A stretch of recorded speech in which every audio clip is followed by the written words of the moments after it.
እንደ ሰው ሰብአዊ መብትና ክብር አለው ወይ?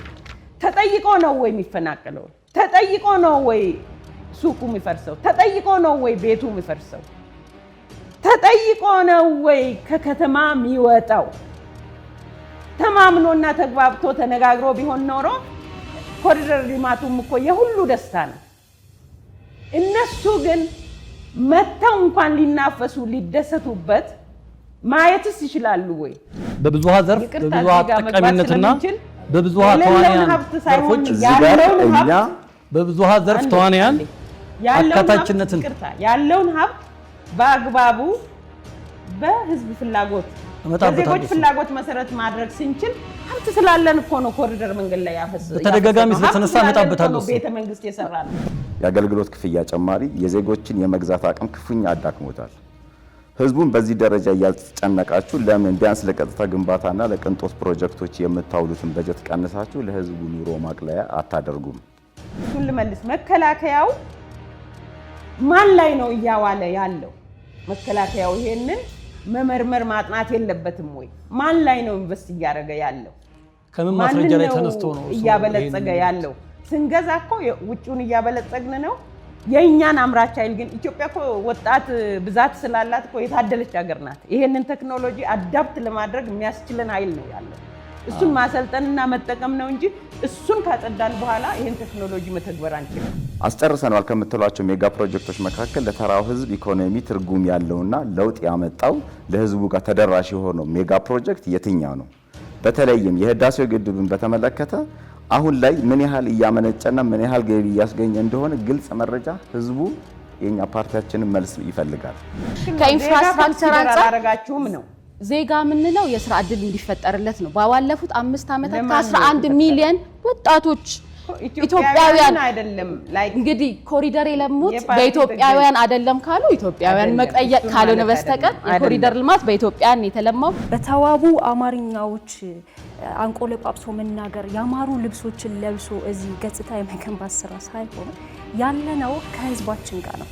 ህዝቡ ያውቀዋል። ኦሬዲ እኛ እዚህ ጦር ብንወራወርም የቃላት ጦር ብንወራወርም ኦሬዲ ህዝቡ ያውቀዋል። ምርታማ የሆነ 4G 5G ምን እንደሆነ እንኳን እኮ ህዝባችን አይረዳም። እንግዲህ በሆነ መንገድ ብታስቀምጪ ይሻላል። የኔትወርክ ልማት ለዛ ነው የኔትወርክ ልማት የኔትወርክ ኢንፍራስትራክቸር ኢንተርናሽናል ቋንቋን እርሶም እንደሚያውቁ ስለ ተማሪዎች ምገባ ተነስቷል። ቅድም እንዴ ተማሪዎች ብቻ ናቸው እንዴ? ኢኮኖሚ በጣም መምህራኖችን እየመገባችሁ እኮ ነው። አራአያ አድርጌው ሲያስተምረኝ የነበረ መምህሬ መልሶ የመንግስትን እጅ እየጠበቀ ያለ ጊዜ ነው።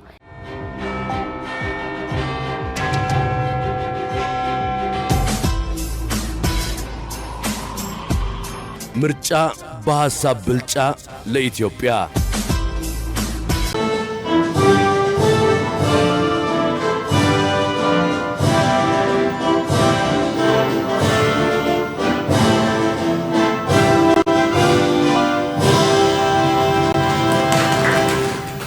ይህንን የሰባተኛውን ጠቅላላ ምርጫ የክርክር መድረክ እየመራን አብረናችሁ ነው የምንቆየው። የዛሬው በሁለተኛው ጊዜ ላይ በምጣኔ ሀብትና በዲጂታል ኢኮኖሚ ላይ ትኩረት የሚያደርገው የክርክር መድረክ ነው ተጀምሯል።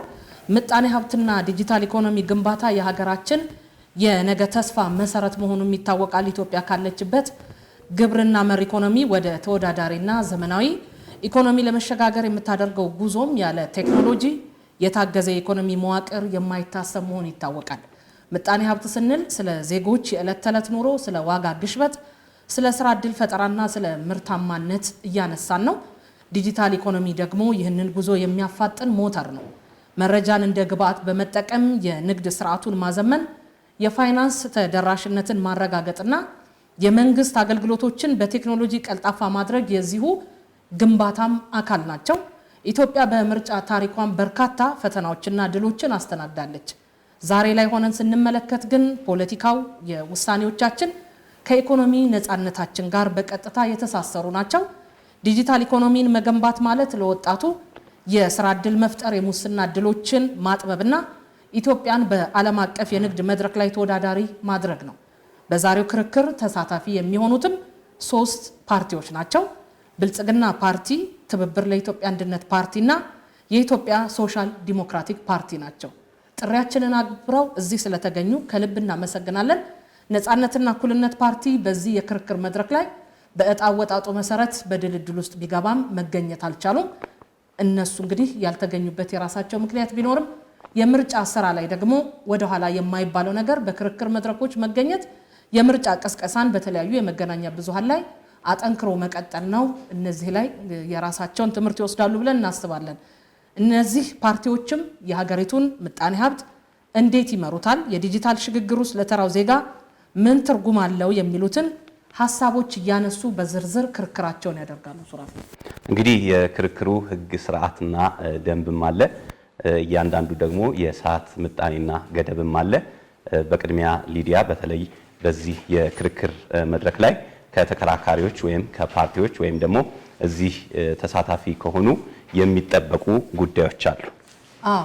ባለፈውም ስናስታውስ ነበር ውድ ቤተሰቦቻችን፣ እናንተም እንድታውቁትና እዚህም ያሉ ተከራካሪዎቻችን እንዲያውቁት አንዱ በፓርቲ ሀሳቡን እያቀረበ ወይም ፖሊሲውን እያቀረበ ባለበት ጣልቃ መግባት፣ ማቋረጥ፣ መካሰስ የግል ስብዕናንና የግል ስምን የሚነኩ ሀሳቦችን ማንጸባረቅ፣ አቋርጦ ገብቶ ወይም በዛሬው ርዕሰ ጉዳይ ላይ ተካታች ያልሆኑ በምጣኔ ሀብትና በዲጂታል ኢኮኖሚ ላይ ያላተኮሩ ሀሳቦችን አንስቶ ለክርክር መጋበዝ፣ እነዚህ በክርክር ሂደቱ ላይ ወይም በዚህ በምናደርገው ክርክር ላይ የተከለከሉ ናቸው። ይህንን የሚያደርግ ፓርቲ ወይም እዚህ ያለ ተወካይ ካለም በቀጥታ ነግረን ሀሳቡ እንደሚቆረጥ እዚሁ ጋር ተማምነን እንወጣለን። ስለዚህ ቀደም ሲል ያው እንዳለችው ሊዲያ በዛሬው ነፃነትና እኩልነት ፓርቲ አልተገኙም። ስለዚህ ወንበሩም ባዶ ነው። የአየር ሰዓቱን ወይም ክርክሩንም አልተጠቀሙበትም ማለት ነው። ህዝቡ ወይም ደግሞ መራጩ ህብረተሰብ በእውቀት ላይ በግንዛቤ ላይ ተመስርቶ ድምፁን እንዲሰጥ ደግሞ እንዲህ አይነት የክርክር መድረኮችና የግንዛቤ ማስጨበጫ መድረኮች ትልቅ ቦታ አላቸው። ስለዚህ ፓርቲው መቅረቱን በዚሁ እየገለጽን እኛም ቅር መሰኘታችንን እንገልጻለን። በቀጥታ ወደ ሰዓት ምጣኔና ድልድሎቹ እናልፋለን። የመጀመሪያው የሚሆነው ወደ 18 ደቂቃ የሰጠነው ወይንም ደግሞ እያንዳንዱ ፓርቲ 6 ደቂቃ አለው። በዚህም ደግሞ የምጣኔ ሀብትና ዲጂታል ኢኮኖሚን በተመለከተ ፕሮግራሞቻቸውን፣ ፖሊሲዎቻቸውን ያብራራሉ ማለት ነው። ከዛ በማስከተል የሚሆነው እንደዚሁ ፓርቲዎቹ 10 ደቂቃ 30 ደቂቃ የሚሰጣቸው ደግሞ የክርክርና ጥያቄ የማቅረብ ምላሽ የመስጠት ይሆናል። ለዚህም ለሁላችሁም 10 ደቂቃ በአጠቃላይ 30 ደቂቃ ተመድቧል። ሌላው ሶስተኛው ዙር ወይም ሶስተኛው ክፍለ ጊዜ በነገራችን ላይ በሁለተኛው ክፍለ ጊዜ ላይ ባለው በዛ 10 ደቂቃ ውስጥ አቋርጦ ለአንደኛው ፓርቲ ጥያቄ ማቅረብ ይችላል። አንደኛው አቋርጦ ገብቶ ምላሽ መስጠትም ይችላል። ስለዚህ ማቋረጥ ይችላል፣ ይፈቀዳል። ፖሊሲ በሚያስተዋውቅ ጊዜ ግን መግባት ማቋረጥ አይቻልም። ሶስተኛው ክፍለ ጊዜ የሚሆነው የተሳታፊዎቻችን ወይም ደግሞ እዚህ በአካል የመጡ የተለያዩ ጉምቱ የምጣኔ ሀብት ባለሙያዎች ከንግዱ ማህበረሰብም የመጡ እንደዚሁም ደግሞ በቴሌቪዥን ስክሪናችንም ላይ ደግሞ በተለያየ አይነት መልኩ አድማጮቻችንን እናሳትፋለን። በዛሬው ግን ብዙ እዚህ ስለጋበዝን በኮምፒውተር ስክሪናችን ወይም በቴሌቪዥኑ ላይ አንድ የምጣኔ ሀብት ባለሙያ ለሁለት ፓርቲዎች የሚያቀርቡት ጥያቄ አለ፣ ለተፎካካሪም እንደዚሁም ደግሞ ለገዢው ፓርቲ። እዚህ የተገኙት ደግሞ ሌሎች የምጣኔ ሀብት ባለሙያዎችና ከንግዱ ማህበረሰብ የመጡ እንዲሁም ደግሞ ዜጎችና የምጣኔ ሀብት ባለሙያዎች አሉ። እነሱም ጥያቄዎቻቸውን ያቀርባሉ። 15 ደቂቃ አጠቃላይ እዚህ ቤት ውስጥ ላሉት ተመድቧል ማለት ነው። ለዚህ ደግሞ ምላሽ ፓርቲዎቹ እንዲሰጡ ለእያንዳንዱ ፓርቲ 5 ደቂቃ ተመድቧል። አጠቃላይ 15 ደቂቃ ይሆናል ማለት ነው። የመጨረሻው የሚሆነው የማጠቃለያ ሀሳብና ፓርቲዎቹ በመጨረሻ ሀሳባቸውን የሚያጠቃልሉበት ነው። ለዚህም 5 ደቂቃ ተመድቧል። አጠቃላይ 15 ደቂቃ ማለት ነው። የምጣኔው ወይም የሰዓት ምጣኔው ይህንን ይመስላል። በቀጥታ ወደ ክርክራችን እንገባለን። በድጋሚ እንኳን ደህና መጣችሁ እንላለን። 6 ደቂቃ ወደ ተመደበላችሁ ፖሊሲዎቻችሁን፣ ፕሮግራሞቻችሁን ወደ ምታስተዋውቁበት መርሃ ግብር ነው በቅድሚያ የምናመራው። ክርክራችን እንጀምራለን። ከብልጽግና ፓርቲ ጀምራለሁ። ዶክተር ሌሊሴ ነሚ ተገኝተዋል። እንደዚሁ ደግሞ አቶ በረከት ፍስሐ ጽዮን ከብልጽግና ፓርቲ፣ ዶክተር ራሄል ባፌ ከሶሻል ዴሞክራቲክ ፓርቲ እንደዚሁም ደግሞ ከትብብር ለኢትዮጵያ አንድነት ደግሞ ወይዘሮ ሊባኖስ ደምስና ኢንጂነር ዳንኤል መርሃ ጽድቅ ነው የተገኙት። እንግዲህ ሁለት ሆነው የመጡት እየተተካኩ ክርክሩን ማድረግ የሚችሉ መሆኑን እንገልጻለን። አሁን ግን በቅድሚያ ወደ ክርክሮቹ ስንገባ ፕሮግራሞችና ፖሊሲዎቻቸውን ያስተዋውቃሉ። በቅድሚያ የምጋብዘው ዶክተር ራሄል ባፌ ከሶሻል ዴሞክራቲክ ፓርቲ 6 ደቂቃ አለዎት። 6 ደቂቃ ሲጠናቀቅ ያው ለማቋረጥ ተገደዳለሁ ማለት ነው። ስለዚህ 6 ደቂቃውን እንዲጠቀሙ ጋበዝኩት። አመሰግናለሁ። ክቡራትና ክቡራን ኢትዮጵያውያን ዛሬ ለሰባተኛው ምርጫ ለሰባተኛው ሀገር አቀፍ ምርጫ እግዚአብሔር እንኳን በሰላም አደረሰን። ሀገራችን እንኳን ሰላም ሆነች፣ እኛም እንኳን ደረስን ማለት እፈልጋለሁ። ምርጫን ስናስብ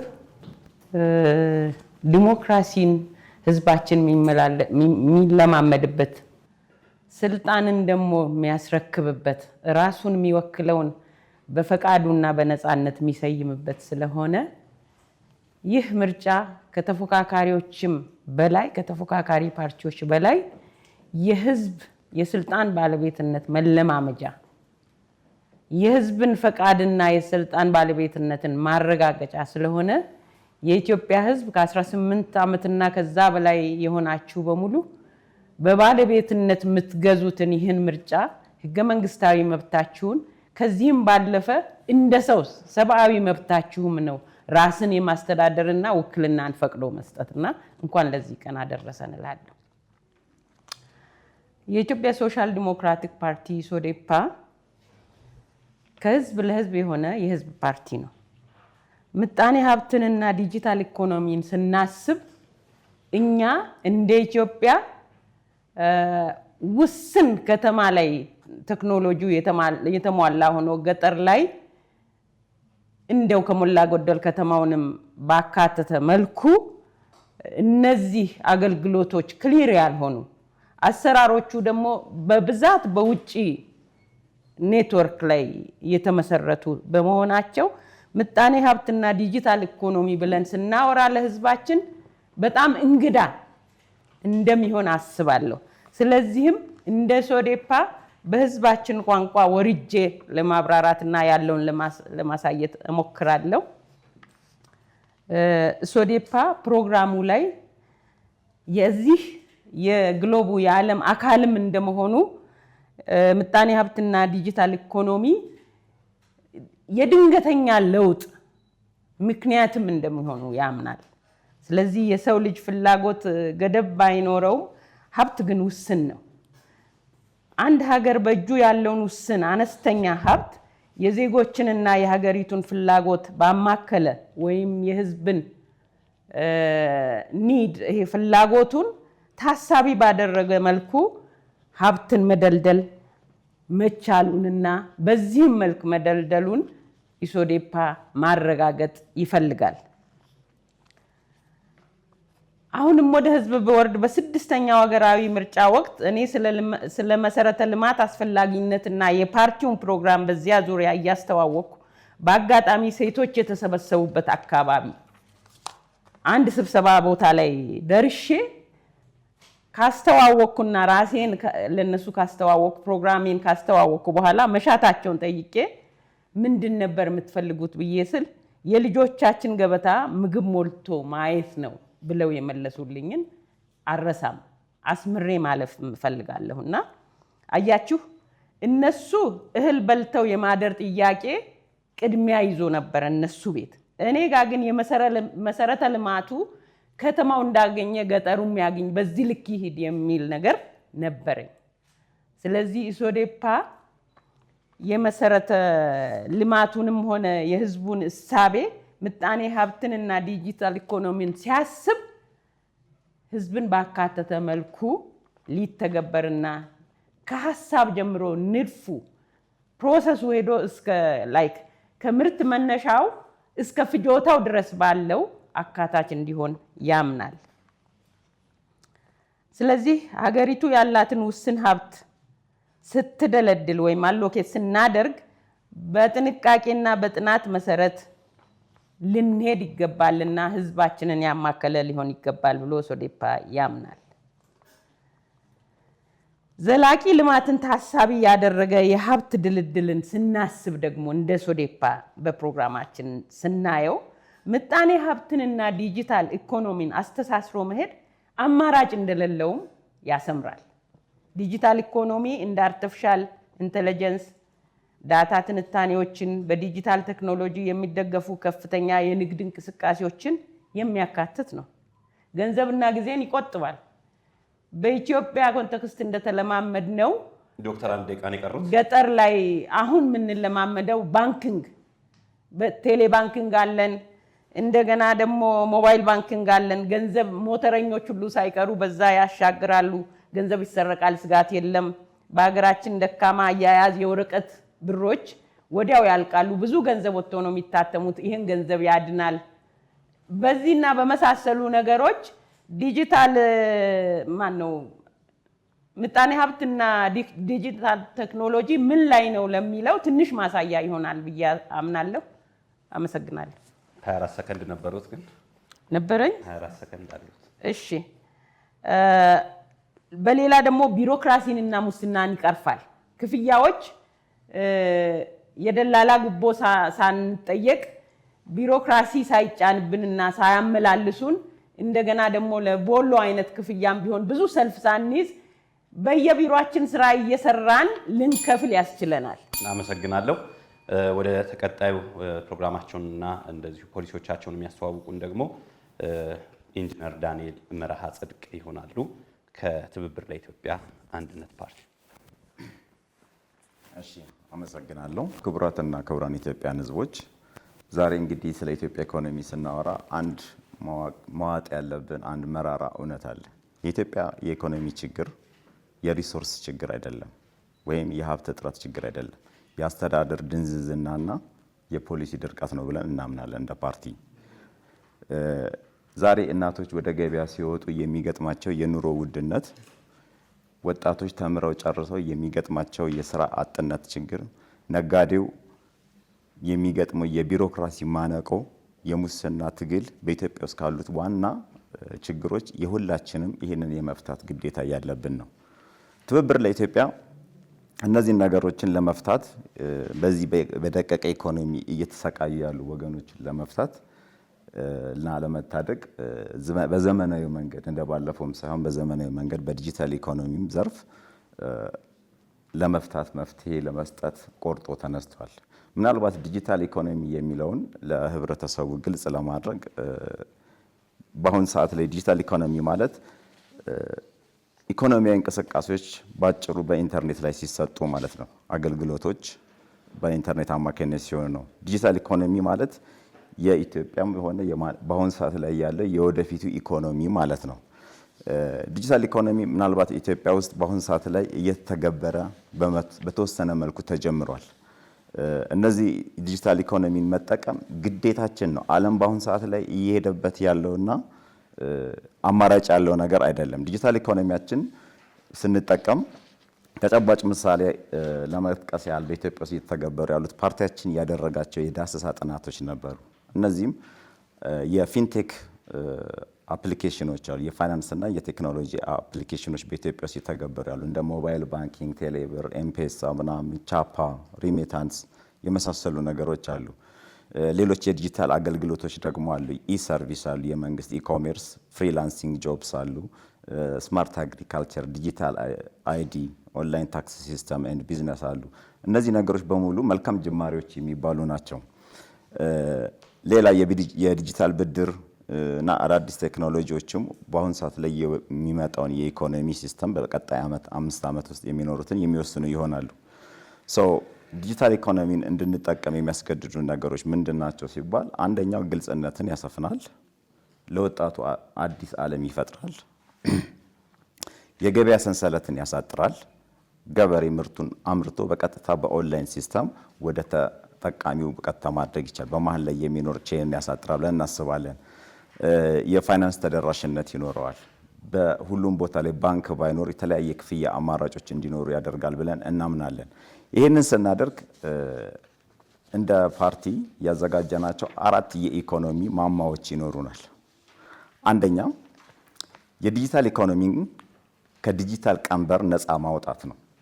መንግስት ዲጂታል ኢኮኖሚውን የገቢ ማሰባሰቢያ አድርጎታል ብለን እናምናለንና ይሄ መሆን የለበትም። የዲጂታል ኢኮኖሚ መንግስት እንደ ጭቃ ጅራፍ በመጠቀም በአንድ በኩል ዘመናዊነትን አሳየው እያለ በሌላ በኩል ደግሞ ያልታሰበ ግብር ውስጥ ሰዎችን እየጣለበት ያለበት ሁኔታን ዳሰሳ አድርገን ችለናል። እኛ ውድድርን በማምጣት የፊንቴክ ቴክኖሎጂዎችን በማሰማራት እና የበለጠ ዳይቨርሲፋይድ በማድረግ ሁሉም የመንግስት አካላቶችንም ወጣቶችንም ነጋዴዎችንም ገበሬዎችንም በከተማም በገጠርም ያሉ ሰዎችን ተደራሽ እንዲሆኑ ለማድረግ እንሞክራለን። ሁለተኛ ወጣቱን ከስራ ፈላጊነት ወደ ስራ ፈጣሪነት እንዲሸጋገር ለማድረግ እንጠቀምበታለን። ዛሬ ዓለም በፍሪላንሲንግ ጆብ እና በስታርታፕ ቢዝነስ በተለይ ስታርታፕ ቢዝነሶችን እናበረታታለን፣ እንደግፋለን፣ ህግ እናወጣለን። ጊዜ ለመጠቀም ያህል ምናልባት ፍሪላንሲንግ ጆብስ የሚባሉት ለህብረተሰብ ግልጽ ለማድረግ ሰዎች በአንድ ካምፓኒ በቋሚነት ተቀጥረው ሳይሆን በቤታቸው ሆነው ገቢ የሚያገኙበት ሚንስ በመፍጠር የስራ አጥነትን ለመቅረፍ እንሞክራለን። ለዚህም ደግሞ በአገር በቀል ባለሀብቶችን እናበረታታለን። ዲያስፖራ የገንዘብ ምንጭ ብቻ አይደለም ብለን እናምናለን። ቴክኖሎጂና እውቀትን ይዞ እንዲመጣ እናደርጋለን። ኢኮኖሚ በመንግስት ብቻ አይደገፍም። ከፈጠራ ስራና ከግል ተሳትፎ ጭምር የሚደረግ ነው ብለን እናምናለን። ሌላኛው ወጣቱን ከስራ ፈላጊነት ካልኩኝ ሌላ ተጨማሪ ደግሞ የሚሆነው ሙስናን በቴክኖሎጂ መቅበር ነው። ሌላው እንደ ፓርቲ የያዝነው ነገር ሙስና በወሬ የሚጠፋ ነገር አይደለም። ሙሉ ለሙሉ የመንግስት አገልግሎቶችን ዲጂታላይዝ በማድረግ ግልጽነትና ከሰው ንክኪ የጸዳ አገልግሎት እንዲሰፍር እናደርጋለን። አራተኛው ፖሊሲያችን ፍትሐዊነትና አካታችነትን ያማከለ ትብብር ኢኮኖሚ ፖሊሲ ይኖረናል። በማኒፌስቶችን ላይም እንደገለጽ ነው የኢኮኖሚ ፖሊሲያችን 10 ፖይንቶች አሉ። እነሱ ወደ በኋላ በሚኖርን ጊዜ ለማቀርባቸው ይሆናል። ስለዚህ ትብብር ኢትዮጵያ በአጠቃላይ የምንፈልገው ምንድነው? እኛ የቁጥር እድገት ብቻ ሳይሆን ፍትሐዊ የሆነ እድገት እንዲኖረን ነው። ያም ማለት ወጣቱም፣ ገበሬውም፣ ነጋዴውም ሁሉም ሰው የሚጠቀምበት እድገት እንዲኖር እናደርጋለን። ሁሉንም ያካተተ አካታች የሆነ ፖሊሲ አራተኛው መመሪያችን ሲሆን እንግዲህ ከዚህ በተጨማሪ በአሁኑ ሰዓት ላይ ዲጂታል ኢኮኖሚ ጥሩ ጅምር ነው ያለው። እኛ ዲጂታል ኢኮኖሚን የምናበረታታ ፓርቲዎች ነን። እሺ፣ እናመሰግናለን። የተከበራችሁ አድማጭ ተመልካቾቻችን ከቀጥታ ክርክራችንን የምትከታተሉት ዛሬ በምጣኔ ሀብትና በዲጂታል ኢኮኖሚ ላይ ነው ክርክራችን እየተደረገ የሚገኘው። አሁን ደግሞ የብልጽግና ተወካይ የሆኑት ዶክተር ሌሊሴ ነሚ ደግሞ የፓርቲያቸውን የምጣኔ ሀብትና የዲጂታል ኢኮኖሚ ፖሊሲ ያብራሩልናል። አመሰግናለሁ። ውድ ኢትዮጵያውያን እንኳን ለ7ኛው ሀገራዊ ምርጫ በሰላም አደረሳችሁ አደረሰን። ዛሬ በዚህ መድረክ የምናደርገው ክርክር የተለመደ ውይይት ሳይሆን የኢትዮጵያን ነገ የሚወስን እጅግ ወሳኝ ታሪካዊ አጋጣሚ ነው። የዘንድሮ ጠቅላላ ምርጫ ለሀገራችን አዲስ ምዕራፍ የሚከፍት ታላቅና የታሪክ መለወጫ ክስተት ነው። እኛም ዛሬ የምንከራከረው ስለ ውጤቶቻችን ብቻ ሳይሆን ስለ ሀገራዊ ትንሣኤ፣ ስለ ዘላቂና አካታች እድገት እና ስለ ዜጎቻችን የተሻለና የተረጋጋ ነገ ነው። የብልጽግና ፓርቲ ወደ አመራር ሲመጣ የኢኮኖሚ ምሰሶዎች በዕዳና በመዋቅራዊ ችግሮች ተመተው ነበር። ፓርቲያችን ብልጽግና ግን የጥገና ለውጥ ብቻ ሳይሆን መዋቅራዊ ሽግግር አምጥቷል። ለህዝባችን ቃል በገባነው መሰረት ከዕዳ ወደ ምርታማነት፣ ከመንግስት ጥገኝነት ወደ ግል ዘርፍ መሪነት፣ ከወረቀት ኢኮኖሚ ወደ ዲጂታል እውነታ ተሻግረናል። ውድ ኢትዮጵያውያን፣ ብልጽግና ፓርቲያችን የኢኮኖሚውን መዋቅራዊ ስብራት ለመጠገን የወሰደው ቆራጥ እርምጃ ሀገራችንን ካንዣበበበት የዕዳና የዋጋ ግሽበት አጣብቂኝ አውጥቶ ወደ አስተማማኝ ወደ 2 አሃዝ የእድገት ምዕራፍ እያሸጋገራት ይገኛል። የመንግስት ገቢን 1 ትሪሊዮን ብር ማድረስ ችለናል። ይህም የልማት ፋይናንሳችንን በራስ አቅም የመሸፈን አቅም ያጠናክረናል። ፓርቲያችን ብልጽግና ከፍተኛ የነበረውን አጠቃላይ የዋጋ ግሽበት አቅርቦትንና ጥብቅ ፋይናንስን ቁጥጥር በማሻሻል ወደ ነጠላ አሃዝ ዝቅ ማድረግ ችለናል። የዜጎቻችን የኑሮ ጫና ለመቀነስ በ2017 ዓ.ም ብቻ ከ390 ቢሊዮን ብር በላይ ድጎማዎችን በመድኃኒቶች፣ በማዳበሪያ፣ በነዳጅ እንዲሁም በሸቀጦች ላይ አድርገናል። እንዲሁም አምራችን ከሸማች ጋር በቀጥታ ለማገናኘት የቅዳሜና እሁድ ገበያዎች፣ ትልልቅ የገበያ ማዕከላትን በማስፋፋት በህብረተሰባችን ላይ ይደርስ የነበረውን ያልተገባ ጫና መቀነስ ተችሏል። በተመሳሳይ ልማቶቻችን ትውልድ ማዕከል በማድረጉ የተማሪዎችን ምገባ 8 ሚሊዮን ተማሪዎች ግን ተደራሽ አድርገናል። የውጭ ዕዳ ጫናንን በተመለከተ ለትውልድ ዕዳን ላለማውረስ ባለፉት 7 ዓመታት 12.7 ቢሊዮን ዶላር ዕዳ በመክፈል የቻልን ሲሆን ለግል ዘርፍ የሚሰጥ ብድርን ድርሻ 56 በመቶ የነበረውን ወደ 77 በመቶ ከፍ እንዲል አድርገናል። ፓርቲያችን ብልጽግና ኢኮኖሚውን ከነጠላ ዘርፍ ጥገኝነት አውጥቶ በብዝሃ ዘርፍ የኢኮኖሚ አቅጣጫ በ5 ምሰሶዎች ላይ እንዲቆምና ሁለገብ ጠንካራና ኢኮኖሚ እንዲሆን አስችሎታል። በተሰራው ሪፎርም ከ17 ቢሊዮን ዶላር የውጭ ቀጥተኛ ኢንቨስትመንት በላይ ወደ ሀገራችን ስበናል። በዘመናዊና ግብርና ትግበራ ሀገራችን ወደ ሜካናይዜሽንና ኩታ ገጠም የግብርና ዘይቤ በመለወጥ ምርትና ምርታማነትን በማሳደግ አጠቃላይ የሰብል ምርታችንን 1 ቢሊዮን ኩንታል ማድረስ ችለናል። እንዲሁም በስንዴ ምርታማነትን አሳድገናል። ዛሬ ኢትዮጵያ ስንዴን ለውጭ ገበያ ማቅረብ የምትችል ሀገር ሆናለች። በሌማት ትሩፋት ውጤታችን ስርዓተ ምግብን እንዲሻሻል አድርገናል። የማዕድን ልማታችን ለዘመናት ሳይነካ የቆየውን ተፈጥሯዊ ሀብታችንን በዘመናዊ መንገድ በማልማት የማዕድን ኤክስፖርት 200 ሚሊዮን ዶላር ገቢ ብቻ የነበረውን ወደ 3.46 ቢሊዮን ዶላር በማድረስ እምርታ አስመዝግቧል። የቱሪዝም ዘርፉም በገበታ ፕሮጀክቶች በውጤታማ ዲፕሎማሲ በአንድ ዓመት ብቻ ከ150 በላይ ዓለም አቀፍ ስብሰባዎችን በማስተናገድ የውጭ ቱሪስቶችን 1.3 ሚሊዮን ማድረስ ችለናል። ፓርቲያችን ብልጽግና በማኒፋክቸሪንግ ኢንዱስትሪ በኢትዮጵያ ታምርት ከውጭ የሚገቡ ምርቶችን በሀገር ውስጥ በመተካት የንግድ ሚዛናችንን እንዲስተካከል ልዩ አቋም ሰርተናል። ቴክኖሎጂን እንደ ማፋጠኛ በመጠቀም ሁሉም የልማት ዘርፎች በዘመናዊነትና በቅልጥፍና እየገነባን ነው። ፓርቲያችን ብልጽግና በዲጂታል ኢኮኖሚ የሀገር ግንባታና የሉዓላዊነት አውታር ነው ብሎ ያምናል። የ2030 የዲጂታል ስትራቴጂያችን ኢትዮጵያን የአፍሪካ ቴክኖሎጂ ማዕከል ለማድረግ የተቀረጸ የትውልድ ፍሬያችን ነው። ይህ ስትራቴጂ የኢኮኖሚን ፍጥነት በመቀየር ቢሮክራሲና ሙስናን በማስቀረት የመሶብ አንድ ማዕከል አገልግሎታችን ትልቅ ማሳያ ጅማሮችን ጀምረናል።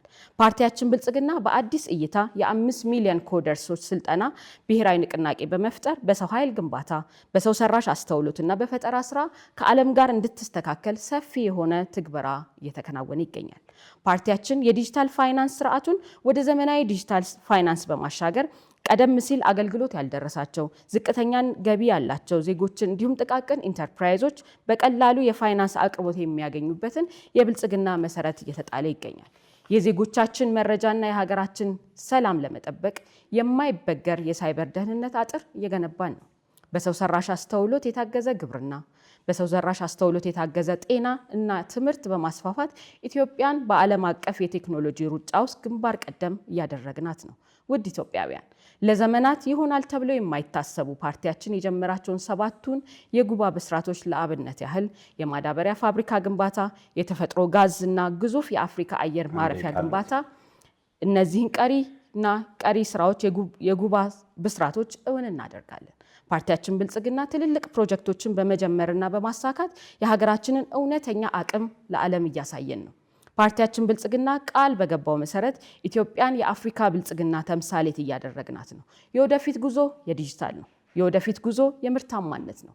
የወደፊት ጉዞ የብልጽግና ነው። ውድ ኢትዮጵያውያን፣ በባለፉት የለውጥ ዓመታት የተሰሩ ውጤቶች ገና ጅማሮች እየሰራን ነው የሚል ብልጽግና ጽኑ አቋም አለው። በዚህ ጽኑ አቋም ውስጥ እየተሰራና እየተተጋ ያለው ብቻውን ብልጽግና ፓርቲ ሳይሆን ሁሉንም ማህበረሰብ ባሳተፈ መልኩ ውጤት እያየና የብልጽግናን ጭላንጭል እያየን እንደሆነ ማሳያ ነው። የብልጽግና የፓርቲ ምልክት የስንዴ ነዶ ነው። የስንዴ ነዶ የመደመር፣ የትብብር፣ የአንድነት፣ የሉዓላዊነት መገለጫ ነው። ብልጽግና መምረጥ ኢትዮጵያን ወደ ተምሳሌት ሀገር መውሰድ ነው። ብልጽግናን ይምረጡ። ብልጽግና ያሻግራል።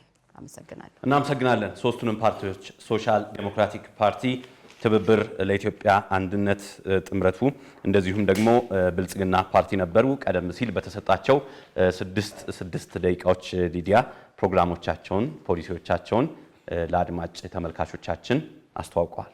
ውድ ቤተሰቦቻችን ምርጫ በሀሳብ ብልጫ ለኢትዮጵያ ብለን ከ6ኛው ሀገር አቀፍ ምርጫ ጀምረን እስካሁን የዘለቀውን ይህንን መሪ ቃል ይዘን የሀሳብ ፖለቲካ በኢትዮጵያ አሸናፊ እንዲሆን እያደረግን ያለነውን የክርክር መድረክ ነው እየተከታተላችሁ ያላችሁት። የምርጫ ሂደት የዲሞክራሲ ስርዓት ማሳያ መሆኑ ይታወቃል። መገናኛ ብዙሃንና እንደዚሁ ሚዲያዎች ደግሞ የዚህ የዲሞክራሲ ስርዓት መፈጠሪያ የዲሞክራሲ ስርዓትን ማሳያ ሌላኛው ገጽታ ናቸው። መገናኛ ብዙሃን ሚናቸውን የሚወጡት መረጃን ከማቅረብ መረጃን መርምሮ ለአድማጭ ተመልካቾች ከማቅረብ ባሻገር የሀሳብ ፖለቲካ እንዲፋጠንና ሰላማዊ የምርጫ ሂደትም እንዲኖር ደግሞ የበኩላቸውን አስተዋጽኦ ያበረክታሉ። እኛም እንደ መገናኛ ብዙሃን ይህንን ኃላፊነት ነው እየተወጣን ያለነው።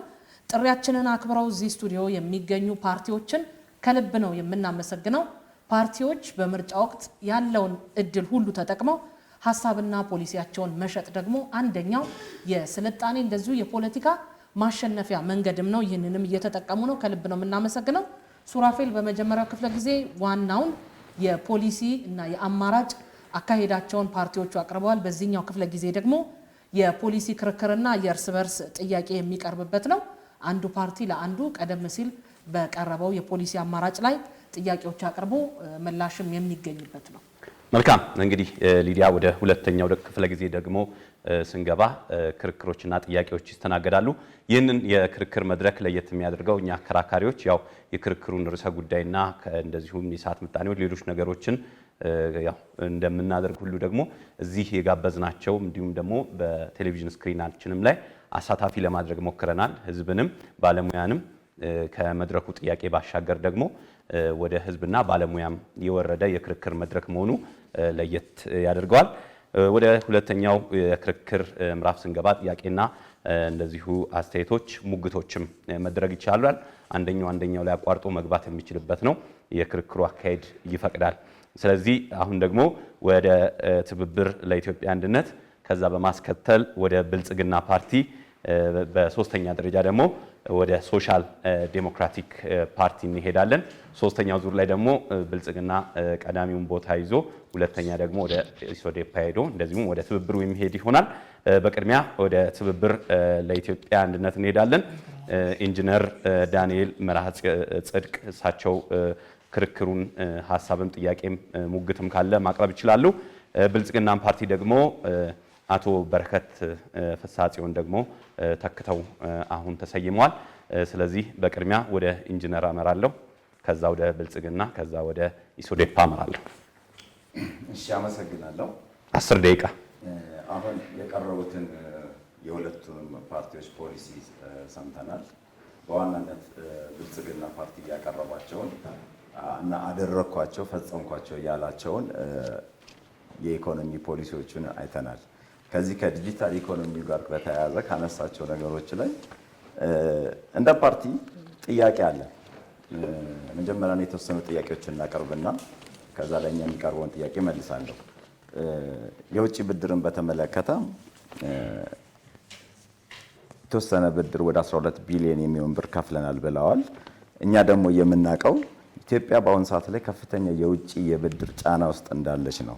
ምናልባት 28.5 ቢሊዮን ብር የሚሆን ዕዳ አለባት ተብሎም ይነገራል። ይሄኛውም አበዳደር ስነ ስርዓታቸው ምን ያህል እንደሆነ ግልጽ እንደሆነ አይታወቅም።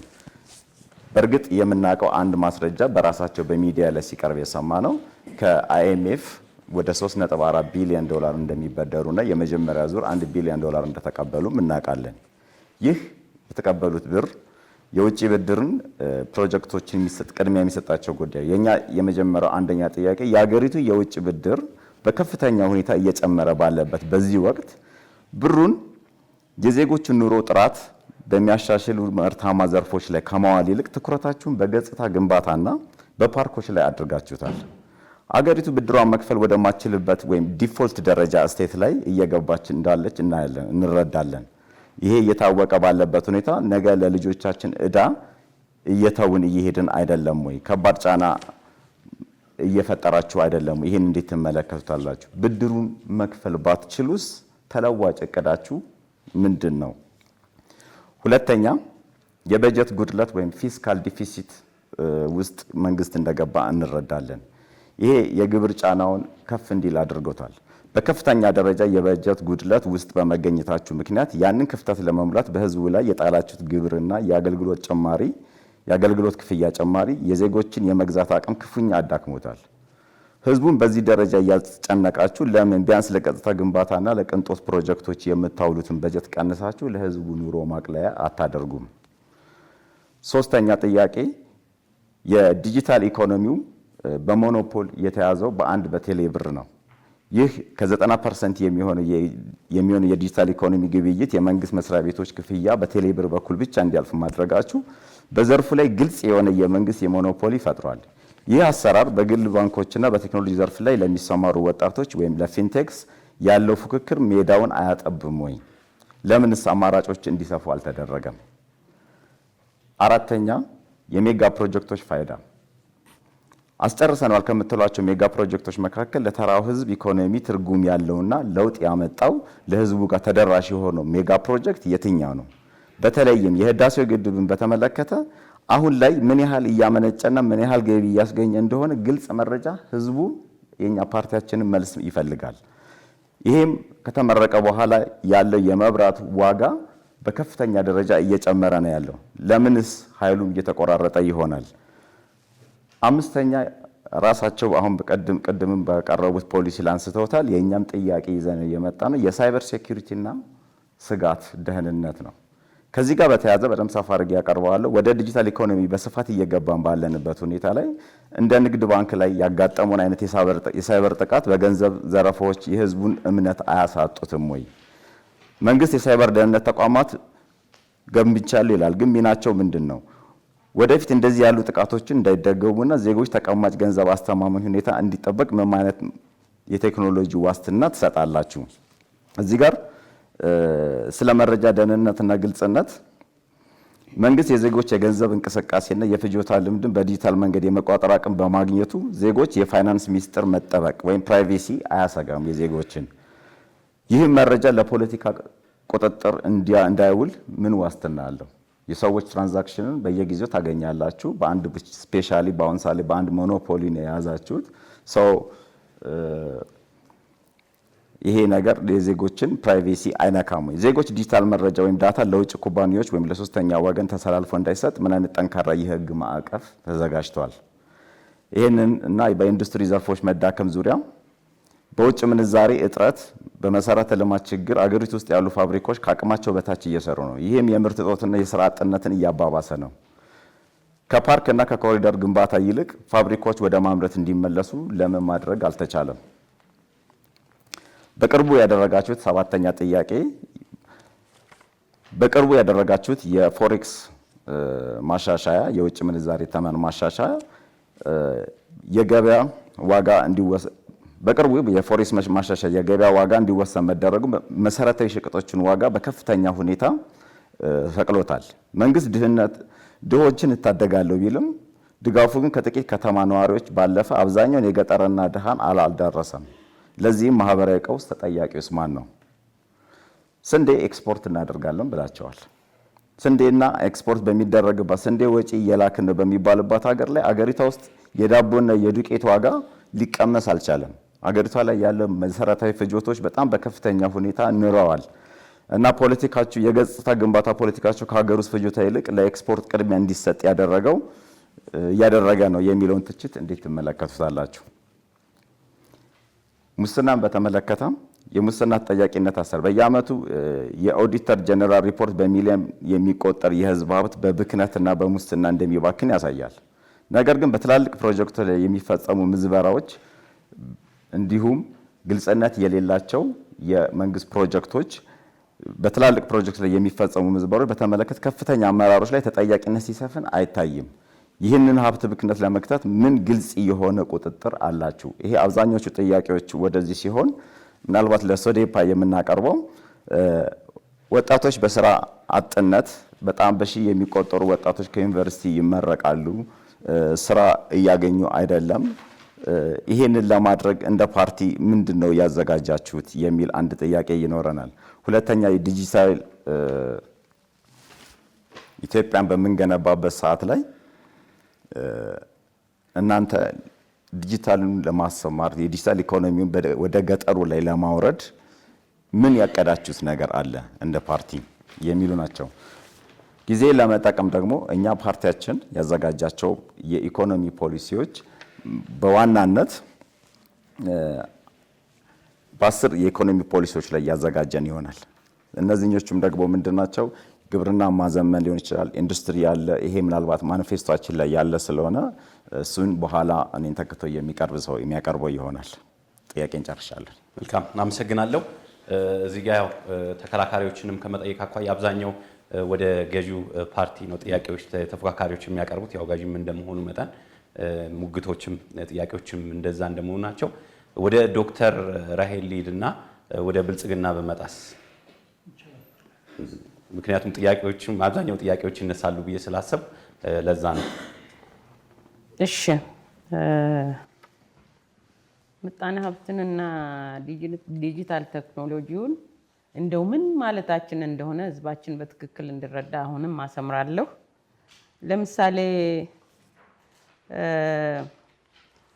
ኤአይን ስንወስድ ምንድነው ሁሉ ጊዜ በሚዲያም ላይ በሪፖርትም ላይ ኤአይ እያልን የምናወራው? በጣም ይሄ አብሪቬሽንም ነው እንግሊዘኛም ነው ለህዝባችን አይገባም እና ሰውን ባይተካም በርካታ የፋብሪካ ስራዎችን ሰው መስራት ያለበትን በማሽን እየተካ የሚያንቀሳቅስ ይሆናል። በጦርነቶችም የመሳተፍ ነገር አለው። በዚህ መልኩ ምን ምሳሌ ልስጣችሁ? ድሮን ብንወስድ ሰው አልባ አይሮፕላን ነው፣ ሄዶ ግን ይዋጋል፣ ይገላል፣ ያጠፋል የተላከበትን። ስለዚህ ይሄንን እንደ ኢትዮጵያ አሁን እኛ ፕራክቲካሊ የምናየው ማለት ነው። ሰው አልባውን አይሮፕላን ስንሰራ ለምን እየተጠቀምን ነው? የውጭ ጠላትን ቅድም ብያለው፣ ሪሶርሳችን ሀብት በጣም ውስን ነውና ሰው ሰራሽ አይሮፕላን ስንገዛ በዛ ውስን ሀብት ምን ልንሰራበት ነው ያሰብነው? ሀብት አደላደሉ የውጭ ጠላት ለመከላከል ነው ወይ? ዜጎችን ሀገር ውስጥ ያሉትን ሲቪሊያንስ ጭምር የመግደል መሰረተ ልማቶችን የማውደም የእርስ በርስ ደግሞ የውስጥ ጦርነቶች ላይ ነው ስንተገብር የምናየውና ሰው አልባው አይሮፕላን እሱ ላይ የዋለው ገንዘብ ለኢትዮጵያ ምን ጨምሯል? ጥናት ላይ ተመስርተን ነው ማድረግ ያለብን አንድን ግብአት ሀገራችን ህዝባችን በሚፈልገው መልኩ። ይሄ ማሽኖችን ተክተን ተጨማሪ ምርት ማምረት ችለናል ወይ? በዚህ ለወጣቶችስ ቅጥር የሚሆን የስራ ዕድል ለመፍጠር ምን ሰርተናል? በዚህ መንገድ በእርግጥ ወጣቶች ቅጥርና የስራ ዕድል ያገኛሉ። ኢትዮጵያ ውስጥ ሆነው አሁን በተለይ ይሄ ለገጠር አይደለም ክሊር አይደለም፣ ብዙ አይቲ ተማሪዎች ይመረቃሉ። ግን አዲስ አበባ ላይ ያሉት በአብዛኛው ክፍለ ሀገርም ሜይን ከተማ ክልሎች ላይ ያሉት የውጭ ቅጥር አግኝተው መስራት ይችላሉ ኦንላይን ላይ እሱ ብዙ ወጣቶችን ስራ እንዲያገኙ አድርጓል። ነገር ግን ኢንፍራስትራክቸሩ መሰረተ ልማቱ ስላልተዳረሰ አብዛኛው የገበሬው ልጅ አብዛኛው የገጠር ልጅ እኩል ተምሮ ግን በየወላጆቹ ቤት ቁጭ ብሏል፣ በየጥላው ስር ይውላል። ይሄ ነገርም የስራ ዕድል እኩል አይፈጥርም፣ መራራቅን ያሰፈዋል የገጠሩንና የከተማውን። ለዓለም አቀፍ ገበያም መንገድ ሰጥቶናል ብለን እንደ ሀገር እንወስዳለን። አዎ ሰጥቶናል፣ ግን ለማን ነው የሰጠው? ኦንላይን ላይ ማዘዝ እንችላለን። አሁን አዲስ አበባ ውስጥ ይሄ ይለመዳል። አዲስ አበባ ውስጥ ከአዲስ አበባ ውጭ አይደለም። ኦንላይን ላይ ያዘን እቃዎች በየቤታችን መምጣት ጀምረዋል። በሰውም ይመጣሉ በሌላም መንገድና ይሄ መሬት ኦፍ ህዝባችንን ያሰበ ነው ወይ? አካታች ነው ወይ? ግብአት ነው ወይ ለህዝባችን? ኦፍ ኮርስ የሆነ ፖይንት ላይ አዳጊ ሀገሮች ላይ ይሄ ፕሮሰሶችን ማቅለል ሪሶርሶችን ማዳን መቻላችን አሁን ለምሳሌ ገንዘብ እናድናለን። ባንክ ሄደን ገንዘብ ከምናወጣ የትራንስፖርት እና የጊዜ መጥፋት ሳይኖር ቤታችን ሆነን ገንዘብ እናዛለን። የዛን ጊዜ ያዳነው ነገር ይኖራል። በእርግጥ ወደፊት ደግሞ ታዳጊ ሀገሮች ባልታሰበ መልኩ እኛ ኢንፍራስትራክቸሩን ወደ ታች ማውረድ ብንችል፣ ይሄን በአካታች መልኩ ደግሞ ህዝባችንን አመጣጥነን የገበሬው ልጅም የከተማው ልጅም እኩል ስራ የሚያገኝበትን እኩል እውቀት ኢንቨስት የሚደረግበትን ለሴቶችም ለገጠር ኮሚዩኒቲ ይሄንን ምናሰለጥንበትን ምናስተዋውቅበትን ቴክኖሎጂውን ካስኬድ ካደረግነው ታች ድረስ ከወረን እምርታ ለውጥ በቃ ያልተጠበቀ ለውጥ ለታዳጊ አገሮች ሊያመጣ ይችላል። ይሄንን ፓርቲያችን ያምናል። ግን ያ የሚወሰነው በአደላደላችን ነው። እነሱን ማስቻል ላይ ህዝባችንን ማስቻል ላይ ከመደብን ያንን ገንዘብ እነሱን ማስቻል ላይ መሰረተ ልማቱን ካስኬድ ያዋጣል። ነገር ግን መሰረተ ልማቱን ላይክ አሁን እንደ ድሮኑ ድልድይ ለማፍረስ ከተጠቀም ወጣቱን ለመግደል ከተጠቀም የእርስ በርስ ፖለቲካ ምላሽ የሚፈለጉበትን በጦር ለመመለስ ከሄድን በኃይል ለመመለስ ከሄድን ይሄንን ዘመናዊ ቴክኖሎጂ ተጠቅመን ራሳችንን የምናጠፋ ከሆነ ናንሰንስ ነው። የዲጂታል ቴክኖሎጂ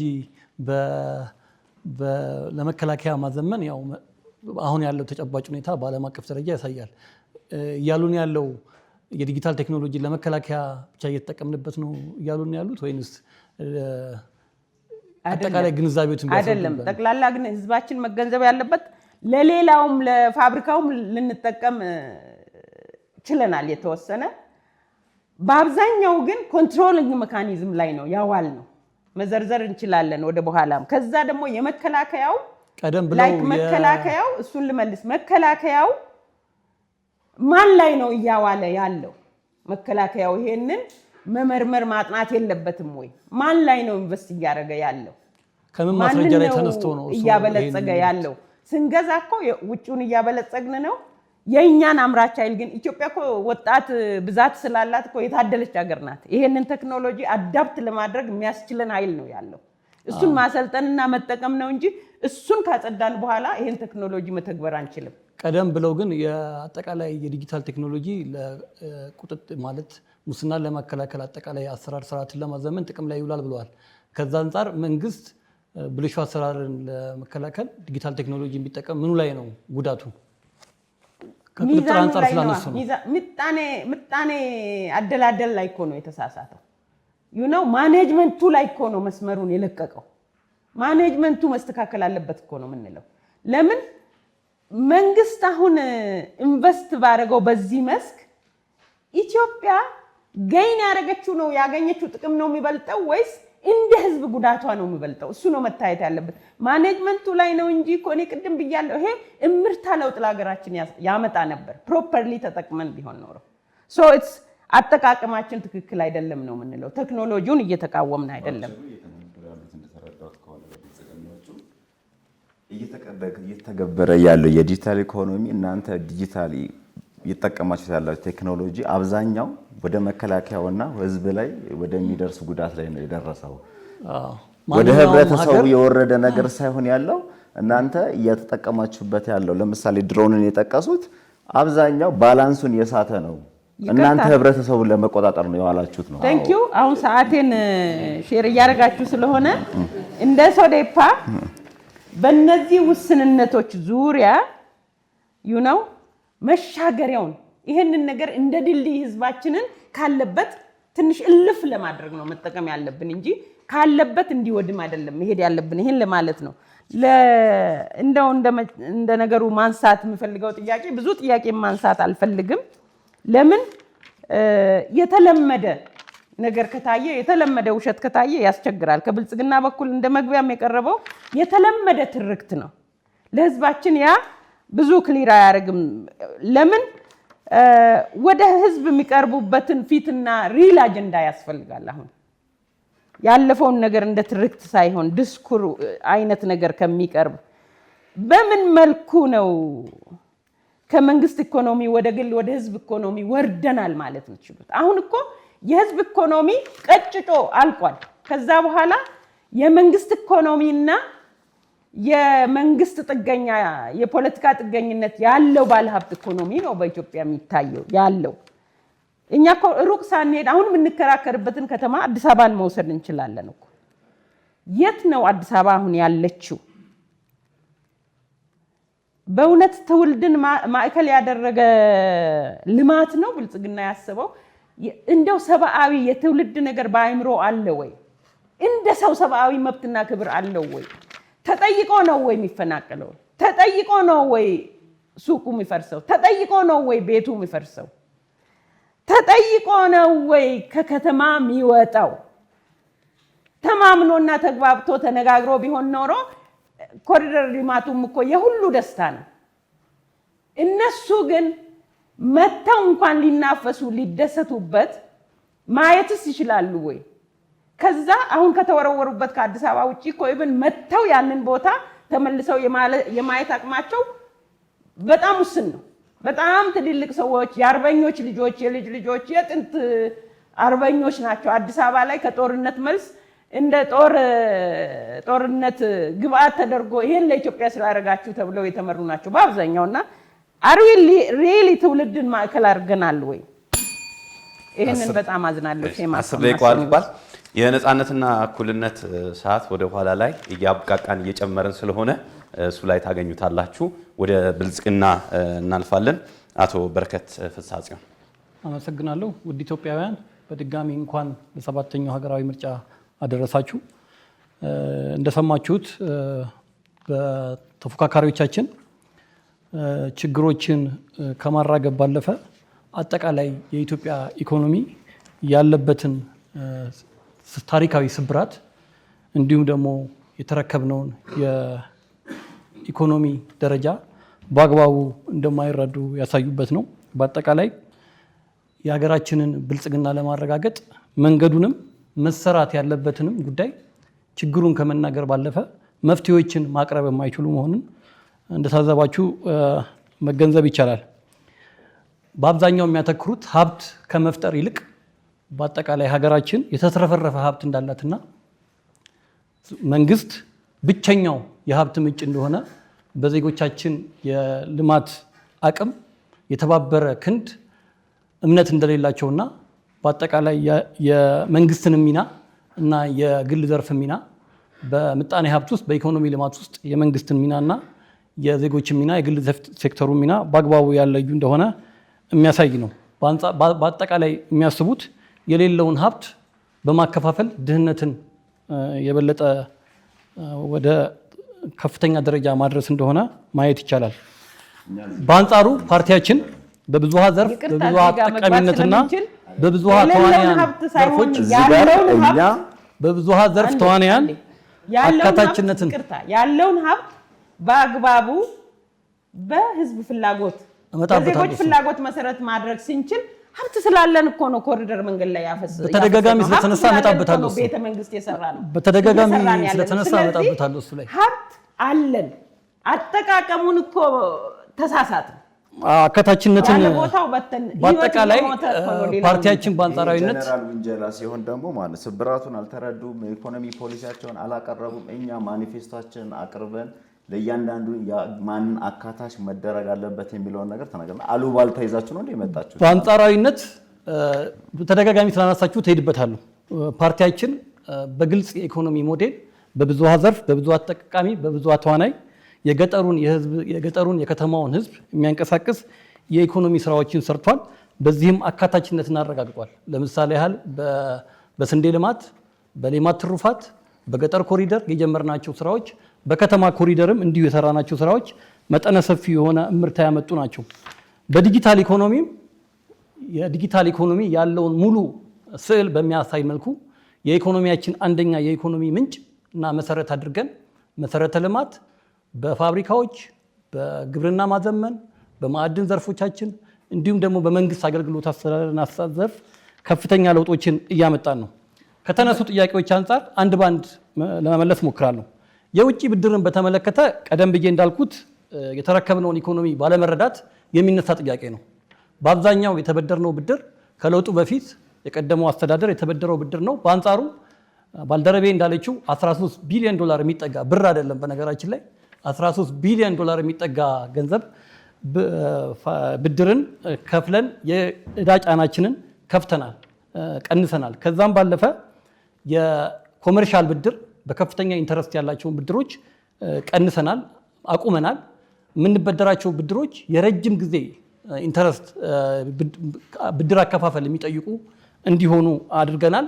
እያዋልናቸውም ያሉ ስራዎች በአንድ በኩል ማህበረሰቡ ላይ በሪፎርሞቹ ምክንያት ተጽዕኖ መጣ ትላላችሁ።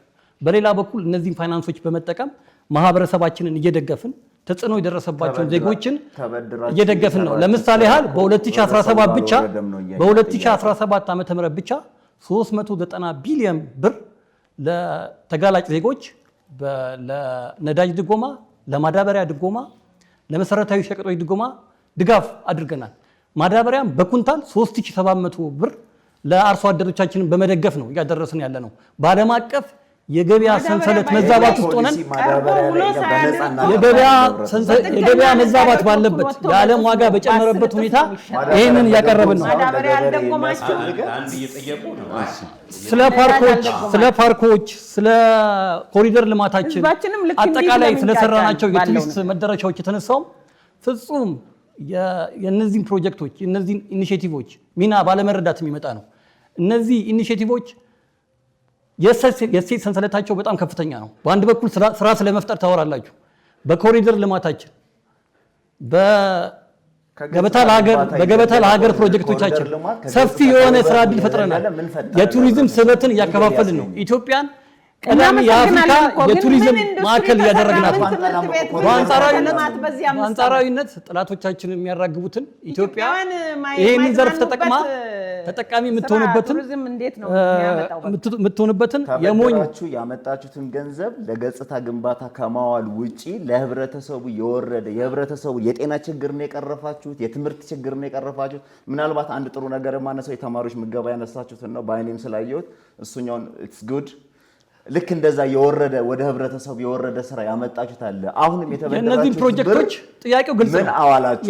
ይሄ ጥያቄ ግልጽ ነው። የነዚህን ፕሮጀክቶች ሚና በአግባቡ አትረዱ። እየፈጠሩ ያሉትን እሴት፣ የስራ ፈጠራ፣ የኢኮኖሚ መነቃቃት፣ የተለያዩ አካባቢዎችን ወደ ኢኮኖሚ ዘርፍ እንዲገቡ የምንሰራቸው መሰረተ ልማቶች አይመጥነንም ብላችሁ ነው የምታስቡት። እየኖርንበት ስለሆነ እኛ አስረጃ አንፈልግም። የኢትዮጵያ ህዝብ የአሁኑም የነገው ትውልድ ይመጥነዋል። የተሻለ ነገርን ማየት አለበት። የተሻለ ኢኮኖሚያዊ ጥቅም የሚፈጥርበትን መሰረተ ልማቶች እየሰራሉ። በዲጂታል ፋይናንስ የተነሳው ማጠቃላይ ኢትዮጵያዊ እኮ ከኖረ ነው ይሄን የሚያየው። ያው ጠየቃችሁ፣ አሁን ደግሞ ብልጽግና ምላሽ ይሰጣል። ማቋረጥ ይቻላል ሲባል ሙሉ በሙሉ እንዳይናገር መከልከል አይደለም።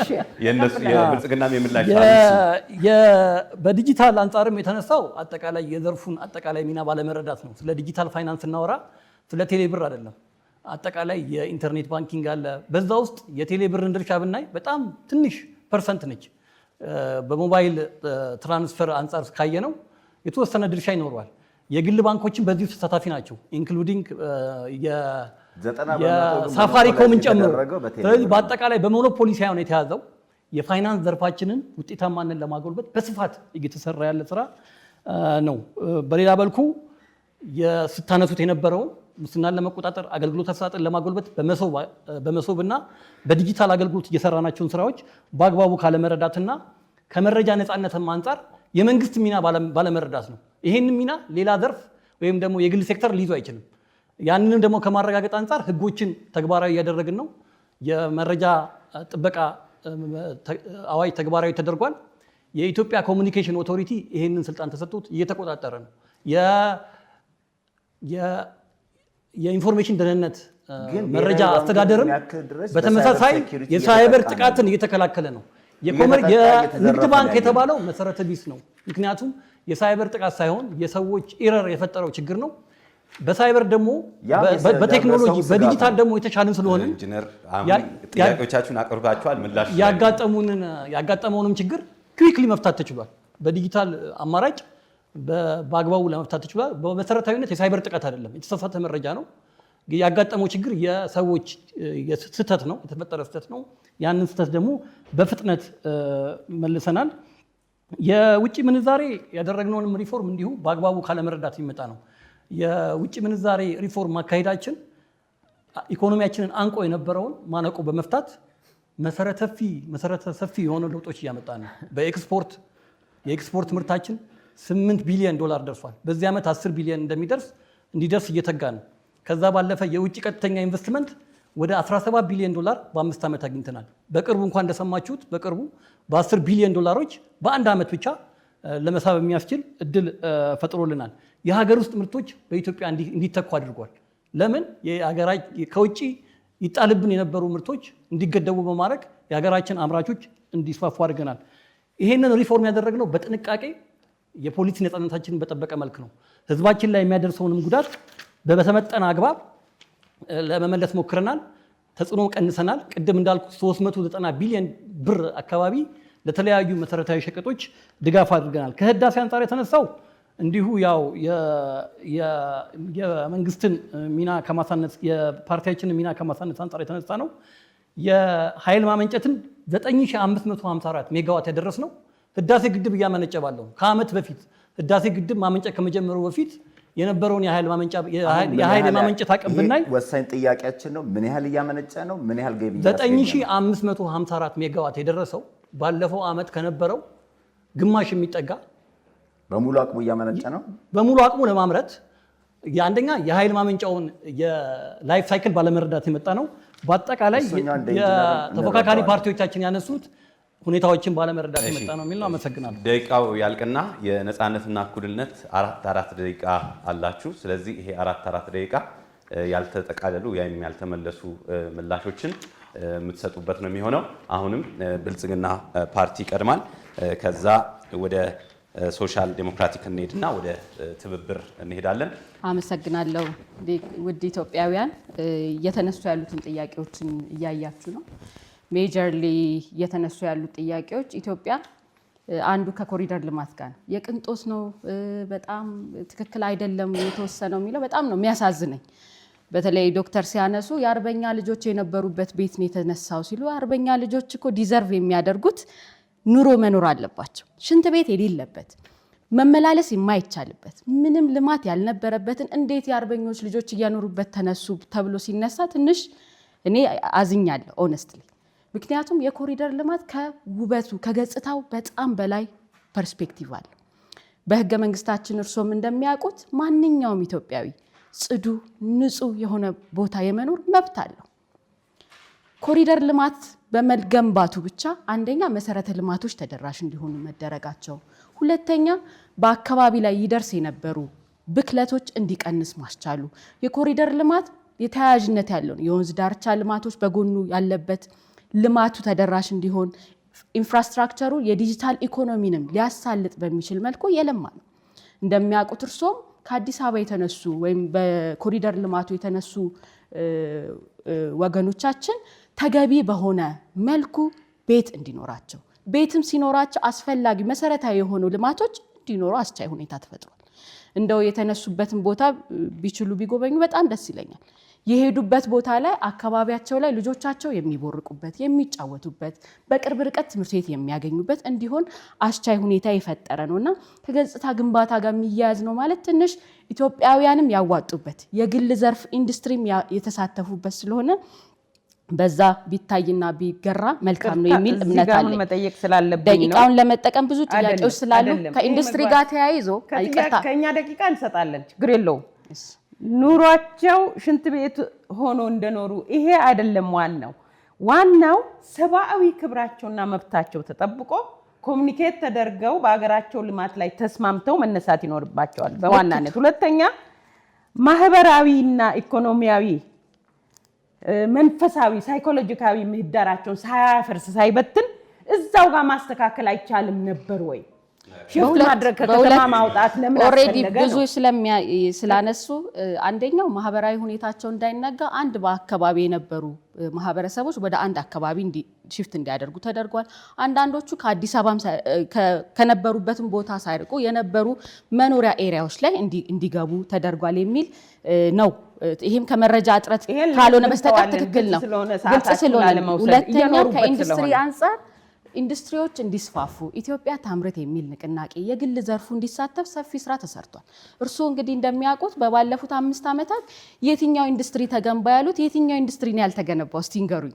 ምክንያቱም ኢንዱስትሪያል ፓርኮች ቆሞ ከነበሩበት 4 ኢንዱስትሪያል ፓርክ ከነበረበት ወደ 13 ኢንዱስትሪያል ፓርክ በፌደራል ብቻ የተገነባ የግል ኢንዱስትሪያል ፓርክ 5 ኢንዱስትሪያል ፓርኮች አሉ። በእነዚያ ኢንዱስትሪያል ፓርኮች ወጣቶች ስራ ፈጣሪዎች እንዲገቡ እንዲሳተፉ ተደርጓል። ይሄ ብቻ አይደለም። የውጭ ፖለቲካል ጥገኝነትን ነው ያስቀድማችሁ። ትክክል አይደለም። ይሄኛውም ትክክል ስላልሆነ ነው። ምክንያቱም የግል ዘርፍ የራሱ ውሳኔ አለው። ፕሮፊት ኤንድ ውጤቱንና ግቡን አገኝበታለሁ ባሰበ ልክ ኢንዱስትሪዎች እንዲሳተፉ ተደርጓል።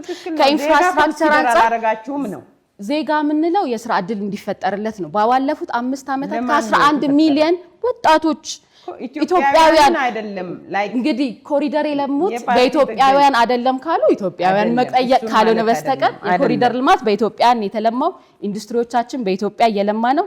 የዲጂታል ኢንፍራስትራክቸር እስከ ገጠር ገጠማ ክለ ድረስ በ2G የምንለው የኔትወርክ ስርጭት አጠቃላይ ለገጠር 90% ተደራሽ ተደርጓል። ይሄ ብቻ አይደለም።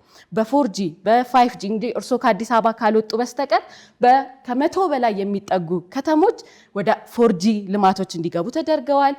3G በአብዛኛው ከተሞችና ገጠር አካባቢ እንዲገባ ተደርጓል። እኛ የምንፈልገው ኢትዮጵያውያን ሁሉ ምርታማ የሆነ 4G 5G ምን እንደሆነ እንኳን ህዝባችን አይረዳም። እንግዲህ የሆነ መንገድ ብታስቀምጪ ይሻላል። የኔትወርክ ልማት ለዛ ነው የኔትወርክ ልማት የኔትወርክ ኢንፍራስትራክቸር ኢንተርናሽናል ቋንቋ ነው። እርሶም እንደሚያውቁት ያ ግን ህዝባችን ምን ያህል ነው ልክ ነው እንዲያገኝ ያረጋቸው እኛ ለዛም ነው የ5 ሚሊዮን ኮደርስን ኢንትሮዲዩስ ያደረግነው በሁሉም አካባቢ ወጣቶች ወደ 5 ሚሊዮን ኮደር ስልጠና እንዲያገኙ የተደረገው። ነገር ግን እኛ የምንፈልገው በዲጂታል ኢኮኖሚ ብቻ ሳይሆን ውጤታማ የሆነ ወጣት አርብቶ አደር፣ ወጣት አርሶ አደር ከቴክኖሎጂ ጋር የተሳሰረ እንዲሆን ነው እየተጋንና እየሰራን ያለ ነው። ከሞኖፖሊ ጋር ተያይዞ እንግዲህ ቅድም ወንድም ያስቶታል። እንግዲህ ብልጽግና አንዱ ለፕራይቬት ሴክተር ከከፈተ መካከል ነው። ቴሌ ሞኖፖሊ የነበረበትን አያስፈልግም፣ የግል ዘርፉ መግባት አለበት። ለዛም ነው ሳፋሪኮም የገባው። በተመሳሳይ ይሄ ዲጂታል ኢኮኖሚ በቴሌ ብር ብቻም ሳይሆን ኤምፔሳም በሳፋሪኮም በተመሳሳይ ባንኮችም ወደዚህ እንዲገቡና ስርዓቱ እንዲስተካከል እየተደረገ ነው የሚለውን መያዝ ያስፈልጋል። ከሳይበር ሴኩሪቲ ጋር ተያይዞ ዘመኑ በሳይበር ጥቃት የተስፋፋ ነው። ኢትዮጵያ በሳይበር ጥቃት እንዳትጎዳ ወይም እንዳትጠቃ ኢንሳ የምንለውን ተቋም በተጠናከረ መልኩ ሁሉም ቦታ ላይ ተጋላጭ በሆነ መልኩ እንዳይሆን ለማድረግ ስራ እየተሰራ መሆኑን ማስገንዘብ ያስፈልጋል። እንግዲህ ከሜጋ ፕሮጀክቶች አንፃር ብልጽግና የሚያስበው የአሁኑን ችግር ብቻ ለመፍታት ሳይሆን የወደፊት እይታውን አሁን ላይ ችግር አለብን። እሺ የኢኮኖሚ ችግር አለብን፣ የስራ ዕድል ችግር አለብን። ያንን ለመፍታት ደግሞ ስራ ፈጣሪ የሆነ ትውልዶችን ያስፈልጋል። እንግዲህ የቱ ነው ለትውልድ የተሰራው ሲባል ትውልድ የሚጠይቅ ነው። ይሄ ክርክር ለዛሬ ብቻ የሚቆይ አይደለም። 10 ዓመት 15 ዓመት የሚመጣ ትውልድ የሚያየው ነው። ለትውልድ ያልተሰራ ልማት የለም። ብልጽግና እሳቤውም ሲነሳ ለትውልድ እሰራለሁ፣ ስለዚህ ያለውን ዕዳ አስተካክላለሁ፣ የነበረውን ስህተት እያረምኩኝ የተሻለ ኢትዮጵያን አስረክባለሁ ብሎ ያስባል።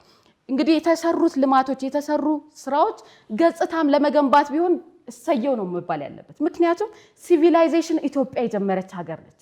ስለ ፋሲለደስ እያወራን ነው፣ ስለ አባጅፋር እናወራለን። እነዚህ እኮ ልማቶች የነበሩት ወይም እነዚህ ስልጣኔዎች የነበሩት በኢትዮጵያውያን ነው።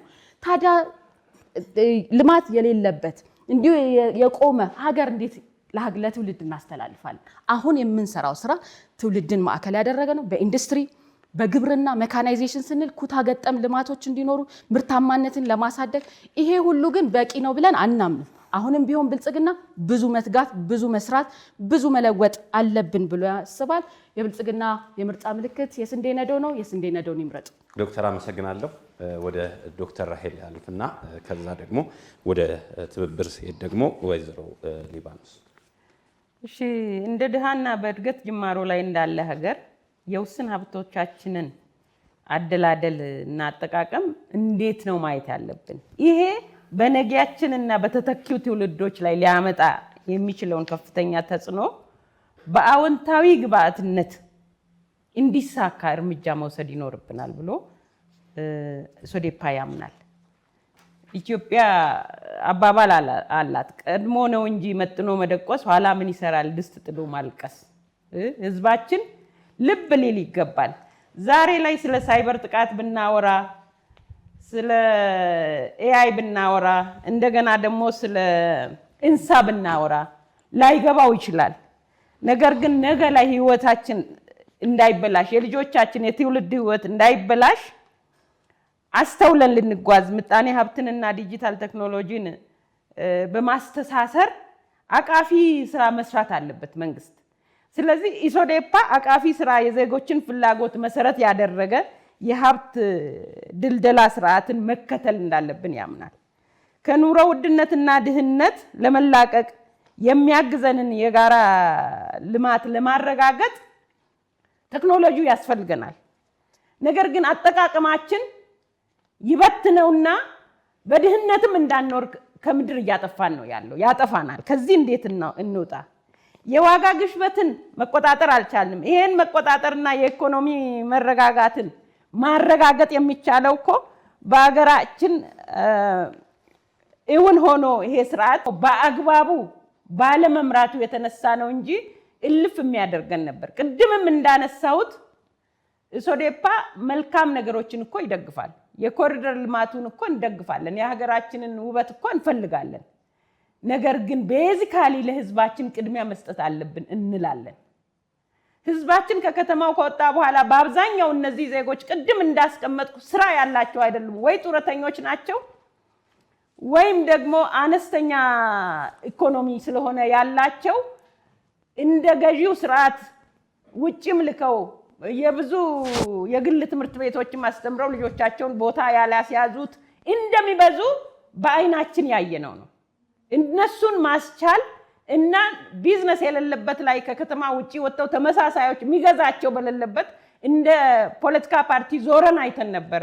እንደተበተኑ አንድ እድል ተሰጥቶን በስርዓቱ ፊት እያጎበደዱ ከኋላ እያለፉ እያለቀሱ እናቶች በቆሎ እኮ ጠብሼ ሸጬ ይኖር ነበር፣ ብስኩት ጠብሼ እንዲሸጬ ይኖር ነበር፣ አሁን እዚህ ማን ይገዛኛል? ጠፋን እኮ።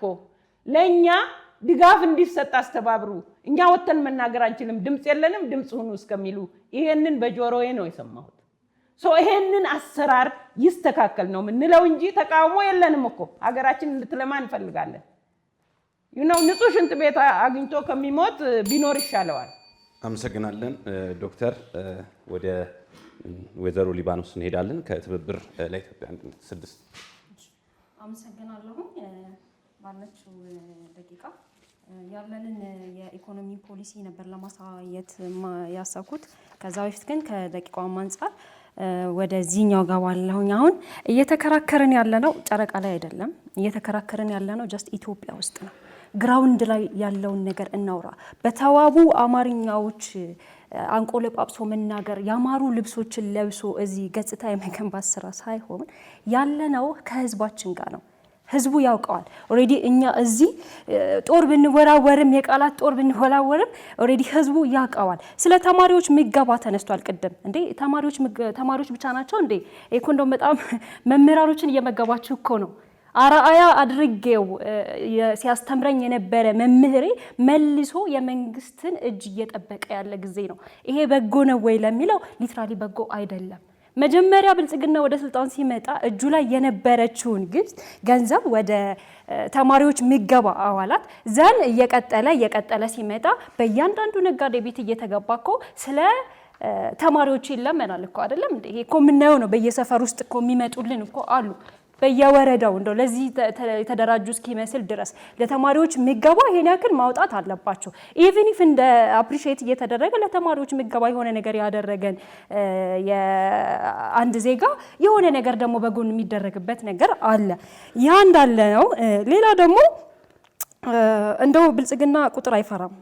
በእውነት በጣም ስለ ኤክስፖርቱም ስለ ስንዴውም ቁጥር ለነገሩ ማን ይጠይቀዋል? የሚጠይቀው ያው አንድ የህዝቡን ስነ ልቦና በደንብ አድርጎ የተረዳው ነው የሚመስለው እዚህ ላይ ማለት ነው።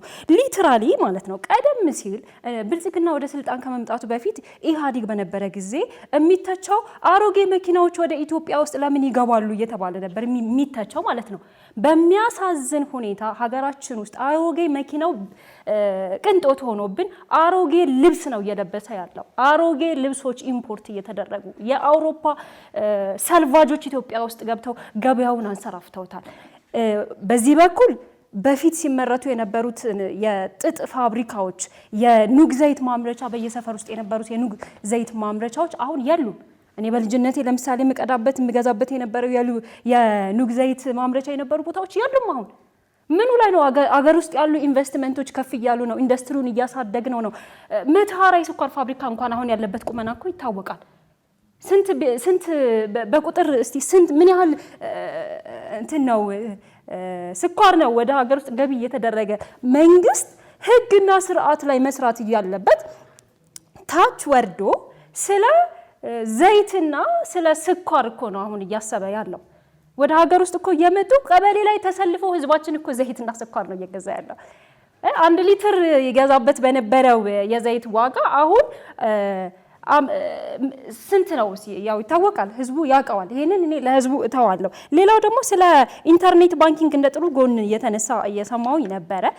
በነገራችን ላይ የብልጽግና ትሩፋት አይደለም ወደ ኢኮሜርስ መግባት፣ በቃ የዓለም ግዴታዋ ነው።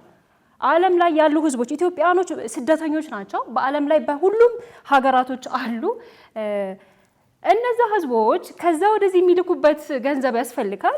ወደድንም ጠላንም መንግስት እንኳን ባይጀምረው በጀርባ የሚጀመሩ ነገሮች ይኖራሉ። ሰው ወደዛ ነገር መግባቱ አይቀርም። ያ የኢኮሜርስ ወይም የኢንተርኔት ባንኪንግ ሲስተም ግን ምን ያህል ፖሊሲው እና ህግ ሴፍ የሆነ ነው ወይ ብለን ስናስበው አንጋፋ ከሆነው ከንግድ ባንክ እኮ እየተደወለላችሁ ነው እየተባሉ ዜጎቻችን አንድ በአንድ ገንዘባቸውን 200 300 1 ሚሊዮን በዚህ ኢኮሜርስ ግብይት ምክንያት እየተወሰደባቸው ነው። ኢቭን ኢፍ ባንኩ እንኳን ሴኩር አያደርጋቸው። እናመሰግናለን።